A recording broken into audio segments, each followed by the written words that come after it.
Oke, kita lanjut lagi cerita untuk bagian ke 9. Pendakian Gunung Pasaman awal 1991.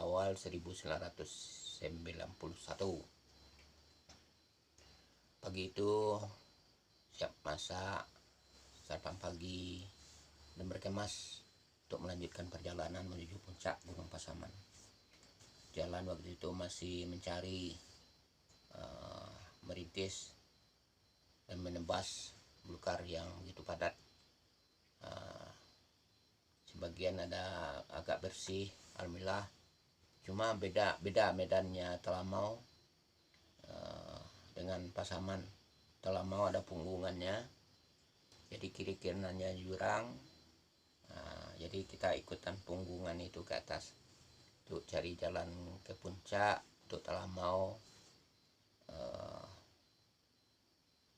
boleh dikatakan agak sedikit enak kalau memang harus menebas belukar asam yang padat, cuma ada punggungannya yang diikuti. Tapi kalau untuk Pasaman satu-satu memang ada punggungan, cuma kebanyakan jalurnya melebar kayak gitu, jadi kita harus berpedomankan kompas. Alhamdulillah saya ada bawa kompas dengan pedoman kompas kecil itulah. Saya cari jalur untuk menuju puncak.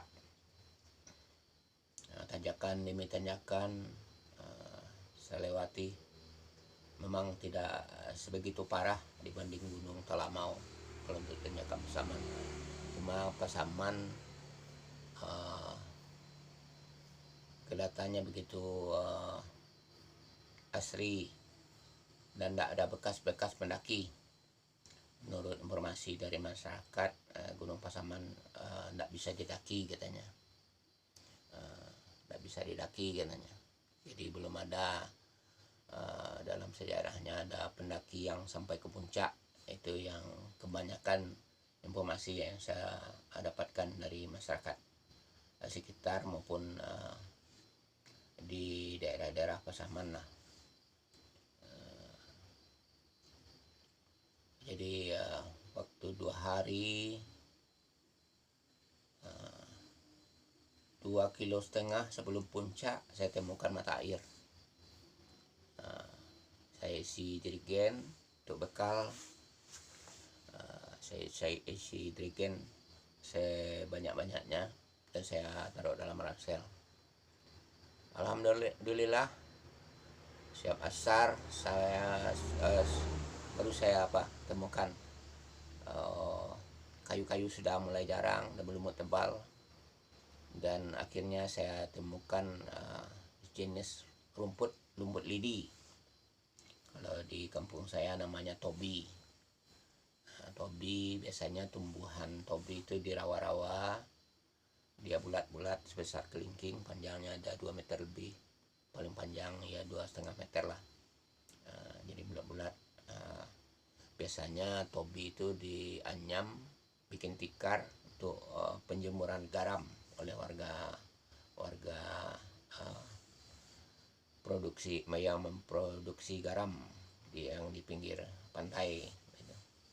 Cuma itulah tumbuhan yang banyak saya temukan di puncak Gunung Pasaman. Kayunya memang sudah mulai jarang. Saya coba merintis, ya begitu padat, cuma pemandangan sudah agak membuka gitu, baik arah ke laut gitu maupun arah ke daerah Merapi, Singgalang, daerah Bukit Tinggi, sudah mulai membuka pemandangan arah sana. Kayu memang ada yang, tapi tidak terlalu besar juga. Paling besarnya sebesar 2 kali tiang listrik, itu pun tidak begitu tinggi gitu. Kayak tumbuhan bonsai gitu. Jarang, cuma kayu-kayu yang di seputaran puncak Gunung Pasaman. Sampai ke ada dataran sana sedikit gitu, tidak begitu datar juga, dan sebelah kirinya itu ada kawah yang menganga besar gitu, cuma hutannya di bawah banyak kekayuan. Untuk turun ke bawah saya waktu itu belum berani juga. Saya lihat juga ada bekas jejak kambing hutan dan satwa kayak kijang mungkin. Lihat jejaknya lah turun ke bawah, tapi terlalu curam. Saya tidak berani juga turun ke kawah itu. Besar memang kawah itu. Saya juga punya niat nanti suatu saat, tapi dibawa tali untuk pengaman kita turun. Mana tahu nanti ada jurang yang terjal di bawah. Jadi kita harus bawa tali untuk pengaman. Waktu itu saya sampai ke puncak yang tertingginya Gunung Pasaman. Waktu itulah saya melihat ada botol kecil sebesar ibu jari kaki lah. Botol kecil yang digantung di anak kayu itu. Saya coba lihat ada tulisannya dan saya buka pelan-pelan. Saya coba cabut satu yang bisa saya keluarkan. Saya lihat sana ada nama pendakinya yang saya ingat waktu itu Nurul. Nurul, pendaki asal dari Aceh pada tahun 1987 ya, saya masih ingat yang tulisan si Nurul itu yang di botol itu. Cuma yang kertas yang lain saya tidak bisa keluarkan, takut juga botolnya pecah gitu. Cuma satu itu yang bisa saya lihat, saya masukkan lagi, saya ikat gitu, kembali saya gantung di anak kayu itu. Rupanya pendaki dari Aceh waktu saya naki Talamau tahun 87, ada juga tahun itu tahun 87 pendaki yang dari Aceh berhasil sampai ke puncak Pasaman tahun 1987 gitu. Saya juga tidak ada dapat informasi. Saya juga tidak sempat juga nanya sama Bang Muyong Kumbang. Muyong Kumbang sudah almarhum juga sekarang. Sekitar berapa tahun yang lalu lah saya dapat informasi, sekitar 3 tahun atau 4 tahun yang silam lah beliau telah berpulang ke rahmatullah. Al-Fatihah untuk Bang Muyong Kumbang. Semoga amal ibadah beliau diterima oleh Allah Subhanahu wa taala dan diampunkan dosa-dosa, dilapangkan di alam sana, diberikan tempat yang mulia di sisi Allah Subhanahu wa taala. Di sana di puncak itu ada kayu besar 3 batang, besar-besar gini lah, lewat dari kaleng roti lah, besar-besar ini kayunya di atas 3 batang. Dan di sela kayu itu kita hanya bisa duduk bersila kayak gini. Jadi untuk pasang tenda di sampingnya saya coba saya datarkan pakai parang. Jadi separuhnya tenda bekas timbunan penggalian yang dari sebelah. Jadi tenda saya kecil, cuma bisa pasang tenda di sana. Di sana saya bermalam malam itu di puncak Pasaman. Dan menurut informasi dari Mbak Muyong Kumbang almarhum, di puncak ini ada kuburan katanya. Kuburan raja-raja zaman dulunya, ada 3 buah kuburan katanya. Namanya kuburan Rajo Himbang Langi katanya. Ada 3 buah. Tapi saya cari-cari tidak ada kelihatan, kayak batu nisan pun tidak ada ketemu gitu. Jadi saya bentuk gundukan pun tidak ada juga. Ya kayak gundukan ada gundukan rumput atau rumput lidi ada. Cuma untuk berbentuk kuburan atau pusara itu tidak saya ketemukan gitu. Menurut Muyong Kumbang, di puncak itu ada, seputaran puncak itu ada kuburan 3 buah raja-raja pada zaman dulu katanya almarhum Bang Muyong Kumbang. Alhamdulillah malam itu begitu nyaman tidur saya, lantaran saya juga lantaran mungkin hati senang sudah sempat menggapai puncak Pasaman dengan selamat. Malam itu memang hujan turun dengan begitu dahsyat waktu itu.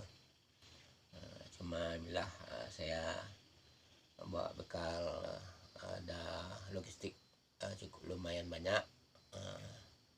Jadi saya bikin kopi, kebangun bikin kopi, lantas dah ngantuk tidur lagi gitu sampai paginya.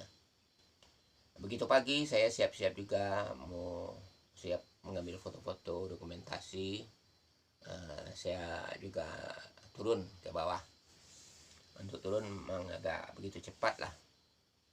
Sampai di bawah di perjalanan sudah mendekati perladangan lah.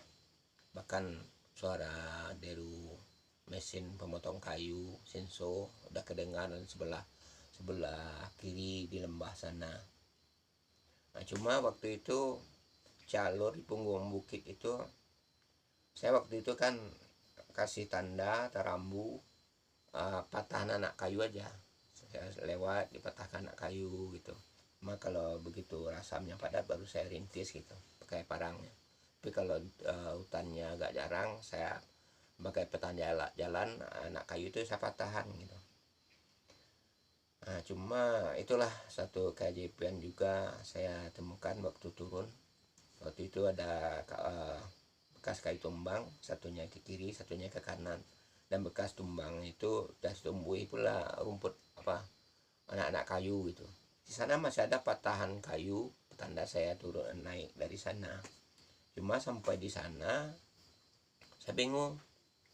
Hati kecil saya tidak dari sana jalannya. Seolah-olah jalan itu ditutupi, bahkan di depan itu ada ranting-ranting yang sudah lapuk. Seandainya saya naik dari sana, tuh rantingnya itu pada patah gitu. Jadi pokoknya dalam hati kecil menolak jalur itu bukan ke sana. Padahal orang motong kayu udah kedengaran sebelah kiri, walaupun agak jauh ya. Waktu naik kan saya lihat juga ada bekas-bekas orang penebang kayu itu. Tapi waktu itu sana hati kecil saya itu sudah dikuasai oleh suasana hutan Gunung Pasaman itu. Jadi saya bingung, saya balik lagi ke atas cari jalur ke kiri kanan, tidak ada ketemu. Bahkan saya saya balik lagi ke arah sampai di sana pikiran saya juga berputar kembali, mau balik lagi ke atas cari jalur. Bahkan rasanya tidak mungkin jalur itu, begitu tertutup mata hati saya untuk mengikuti jalur itu ke bawah. Saya taruh ransel tempat yang agak sedikit bersih. Saya taruh ransel waktu itu sudah hampir jam 5 lah. Taruh ransel karena di punggung terlalu berat, ditaruh di sana. Lantas anak kayu itu saya kupas supaya kelihatan dari jauh, supaya saya tidak repot mencari ranselnya nanti. Jadi saya bawa baju pakai kensi aja waktu itu, tidak ada lengannya waktu itu. Saya cari jalur jarak 50 meter ke sana, ke kiri kanan, tidak ada bekas yang lain. Ke jurang sini, ke kirinya jurang, ke kanannya juga jurang.